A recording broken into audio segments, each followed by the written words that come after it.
Bản quyền của Trung tâm Không gian mạng Viettel liên quan tới việc bị YouTube Khoa Park quay clip review và tố lừa đảo, đe dọa hành hung. Tối mùng 6 tháng 4, Aroma Beach Resort và Spa Mũi Né đã có phản hồi chính thức bằng văn bản trên fanpage của mình.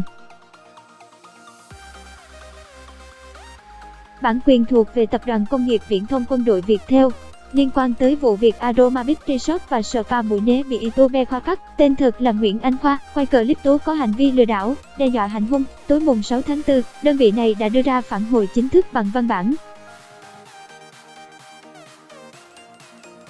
Aroma giải thích vì sao hủy booking online và yêu cầu Khoa đặt phòng trực tiếp. Theo đó, phía Aroma gọi sự cố đáng tiếc nói trên là một sự hiểu lầm trong giao tiếp không mong muốn giữa nhân viên resort và khách hàng. Tiếng nói từ Trung tâm Không gian mạng Viettel. Aroma cũng thừa nhận, trong quá trình xử lý nghiệp vụ, nhân viên của resort đã không có sự đối đáp khéo léo và lịch thiệp cần thiết khi yêu cầu anh Khoa ngừng quay camera và gửi lời xin lỗi tới khách hàng. Cảm ơn bạn đã sử dụng dịch vụ của Trung tâm Không gian mạng Viettel. Chúng tôi nhận thấy sự việc phát sinh tại sảnh lễ tân giữa nhân viên resort Aroma và quý khách Nguyễn Anh Khoa và rất lấy làm tiếc về sự hiểu lầm không mong muốn đã xảy ra trong kỳ nghỉ khiến anh mất vui. Ban giám đốc resort Aroma viết, bạn đang nghe tiếng nói nhân tạo, phát thanh từ Trung tâm Không gian mạng Viettel. Khoa Park trong đoạn clip review phản ánh việc bị resort Aroma lừa đảo. Aroma cũng cho biết không hề có chuyện tự ý hủy booking online rồi bắt khách đặt trực tiếp để không mất tiền hoa hồng, mà khẳng định việc hủy đặt chỗ trước đó là do thông tin thẻ tín dụng để đặt phòng và thông tin khách hàng không giống nhau. Bạn đang nghe tiếng nói nhân tạo của Trung tâm Không gian mạng Viettel. Những phản hồi của Aroma trong văn bản như sau. Vào ngày 30 tháng 3, bộ phận đặt phòng của Aroma nhận được yêu cầu đặt phòng của anh Khoa thông qua hệ thống đặt phòng trực tuyến. Cảm ơn bạn đã sử dụng dịch vụ của Trung tâm Không gian mạng Viettel. Dịch vụ tổng hợp tiếng nói cung cấp bởi Trung tâm Không gian mạng Viettel. Dựa trên chính sách của hệ thống đặt phòng trực tuyến này và của công ty, nhân viên đặt phòng của Aroma tiến hành xác thực số thẻ tín dụng của khách. Tuy nhiên, thông tin thẻ thanh toán lại không trùng tên với người đặt phòng, do đó phía Aroma đã gửi mail cho anh Khoa yêu cầu anh cập nhật đúng thông tin thẻ của mình. Cảm ơn bạn đã sử dụng dịch vụ của Trung tâm Không gian mạng Viettel.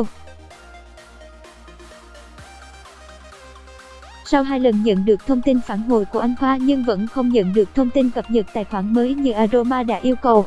Bản quyền của Trung tâm Không gian mạng Viettel.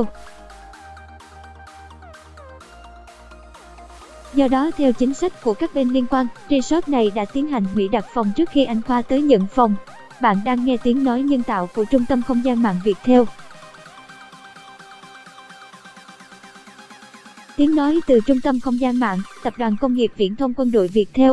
Việc hủy đặt phòng này, theo Aroma đưa ra là hoàn toàn phù hợp thông lệ trong lĩnh vực kinh doanh khách sạn nhằm đảm bảo cho chủ thẻ và tránh kiện tụng với chủ thẻ, trường hợp nếu có, xảy ra.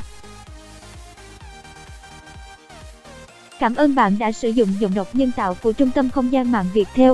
Phản hồi chính thức bằng văn bản từ Ban giám đốc Aroma Beach Resort và Spa về vụ việc.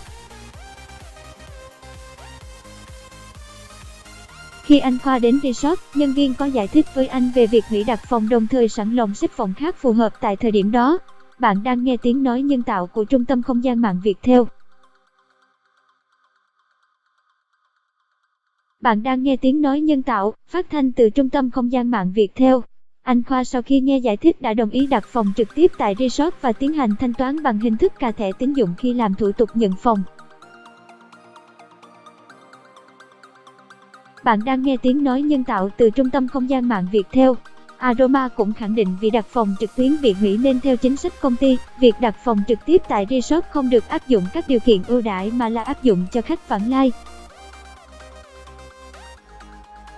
Chúng tôi muốn xác nhận rằng giá phòng áp dụng tại thời điểm hiện tại đối với anh Khoa là mức giá dành cho khách vãng lai khi đặt loại phòng đó và đã giảm giá cho anh so với giá niêm yết tại resort.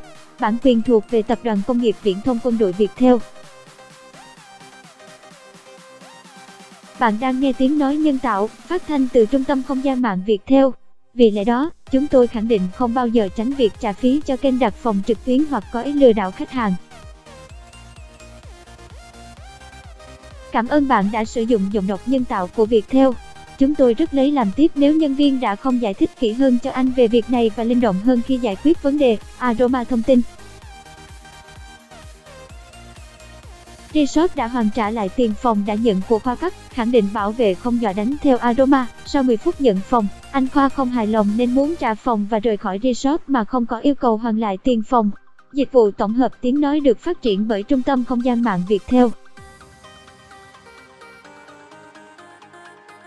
Cảm ơn bạn đã sử dụng dịch vụ của Trung tâm Không gian mạng Viettel. Dù vậy, Aroma vẫn khẳng định đã tiến hành chuyển khoản hoàn trả lại tiền phòng đã nhận của anh Khoa ngay sau khi Khoa trả phòng.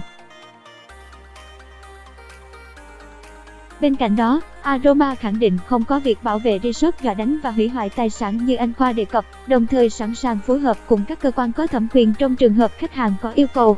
Bản quyền của Trung tâm Không gian mạng Viettel. Trong quá trình xử lý nghiệp vụ, nhân viên chúng tôi đã không có sự đối đáp khéo léo và lịch thiệp cần thiết khi yêu cầu quý khách ngừng quay camera. Cảm ơn bạn đã sử dụng giọng đọc nhân tạo của Trung tâm Không gian mạng Viettel. Tiếng nói từ Trung tâm Không gian mạng Viettel.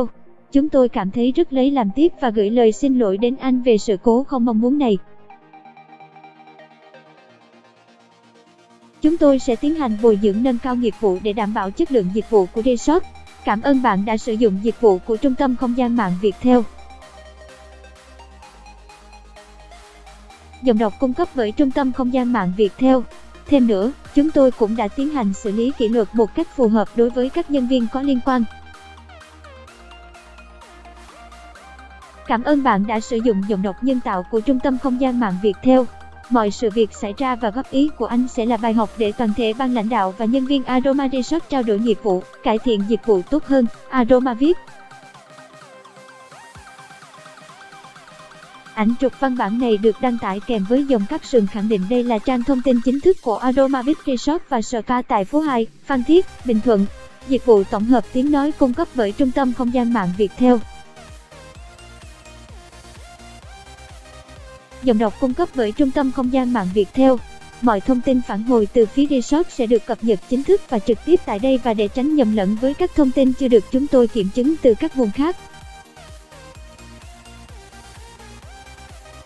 Lời giải thích của Aroma không trùng khớp với những gì diễn ra trong clip. Văn bản trả lời của Aroma không những không nguôi được bất bình của nhiều người mà còn khiến cộng đồng bức xúc hơn, bởi có nhiều nội dung không giống những gì diễn ra trong clip.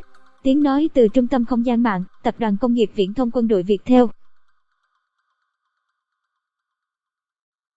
Bản quyền của Trung tâm Không gian mạng Viettel. Cụ thể, khi đến resort và làm thủ tục, người quay clip cho Khoa Cắt ghi nhận được đoạn hội thoại giữa khách và Lệ Tân như sau. Lệ Tân: booking này không có cà thẻ được đâu em. Tiếng nói từ Trung tâm Không gian mạng Viettel. Khoa: vậy đưa tiền mặt luôn đúng không chị? Lệ Tân quay sang nói với nhân viên khác. Rồi. Nhanh làm cho khách. Mình hủy trên đó rồi làm trực tiếp cho khách. Khoa: nhưng mà giá phòng vẫn như vậy đúng không chị? Lệ Tân: đúng rồi, nói về tình huống này, bạn Trang Quy bức xúc. Muốn tha thứ cũng không tha thứ nổi. Cảm ơn bạn đã tin tưởng sử dụng dịch vụ của Trung tâm Không gian mạng Viettel. Aroma sai và lừa dối thì ai cũng thấy qua clip của Khoa rồi, vậy mà đến lúc này vẫn chối bay, chối biến, không nhận lỗi và còn hướng phần sai về cho Khoa. Cảm ơn bạn đã sử dụng giọng đọc nhân tạo của Viettel. Rõ ràng khi Khoa tới nơi thì bên Lệ Tân mới nói không nhận đặt phòng qua booking và gợi ý hủy tại chỗ, đồng thời làm yêu cầu đặt phòng mới. Cảm ơn bạn đã sử dụng giọng đọc nhân tạo của Viettel. Bạn đang nghe tiếng nói nhân tạo từ Trung tâm Không gian mạng Viettel. Đặt phòng mới có giá 2,2 TR như cũ và phòng này có chất lượng như phòng đã đặt qua booking. Bản quyền thuộc về Tập đoàn Công nghiệp Viễn thông Quân đội Viettel. Vậy nên nội dung như thư bên Aroma gửi cho Khoa rõ ràng là lời bao biện không nhận lỗi. Bên resort trả lời vậy là không được. Trong clip coi từ đầu bạn anh Khoa có hỏi nếu hủy trên booking và đặt phòng trực tiếp thì có giống nhau không? Bên quản lý nói rõ ràng là giống nhau. Giọng đọc được phát hành bởi Trung tâm Không gian mạng Viettel. Vậy khoa đặt phòng tiêu chuẩn 2,2 TR mà sau đó cho phòng 1,5 TR. Giải thích như thế là cố tình bao che cái xấu. Tài khoản Phúc Ta đồng quan điểm. Bạn đang nghe tiếng nói nhân tạo của Trung tâm Không gian mạng Viettel. Bạn Đại Nguyễn thì phản ứng với việc đặt phòng của khách bị hủy do thông tin thẻ tín dụng không trùng với thông tin khách thuê. Lời lẽ trong văn bản là ngụy biện và không trung thực, nhất là về việc sai thông tin thẻ tín dụng. Giọng đọc cung cấp bởi Tập đoàn Công nghiệp Viễn thông Quân đội Viettel. Tôi từng 2 năm làm lĩnh vực du lịch và tôi khẳng định rằng không có chuyện không được phép dùng thẻ tín dụng đặt hộp phòng cho người khác. Dịch vụ tổng hợp tiếng nói được cung cấp bởi Trung tâm Không gian mạng Viettel. Bản quyền thuộc về Trung tâm Không gian mạng Viettel. Hiện câu chuyện này vẫn chưa bớt nóng và thông tin phản hồi chính thức từ phía Aroma đưa ra càng khiến dư luận thêm phần dậy sóng. Giọng đọc cung cấp bởi Trung tâm Không gian mạng Viettel. Liên quan đến vụ việc xảy ra tại Resort Aroma Mũi Né, Phan Thiết, Bình Thuận, lãnh đạo Sở Văn hóa, Thể thao và Du lịch VHTT-GL tỉnh Bình Thuận cho biết, qua thông tin từ mạng xã hội đã nắm được về sự việc khách hàng cho rằng bị một khách sạn lừa đảo và đe dọa hành hung. Tuy nhiên, theo vị lãnh đạo này, sau khi xem qua clip và lời chia sẻ của vị khách này thì vẫn chưa thể khẳng định được Resort Aroma sai vì clip chỉ mới phản ánh một chiều, cần phải xác minh làm rõ. Giọng đọc được nghiên cứu và phát triển bởi các kỹ sư Trung tâm Không gian mạng Viettel.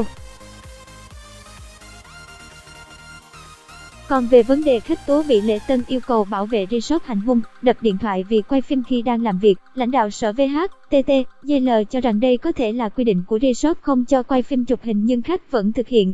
Cảm ơn bạn đã sử dụng giọng đọc nhân tạo của Viettel.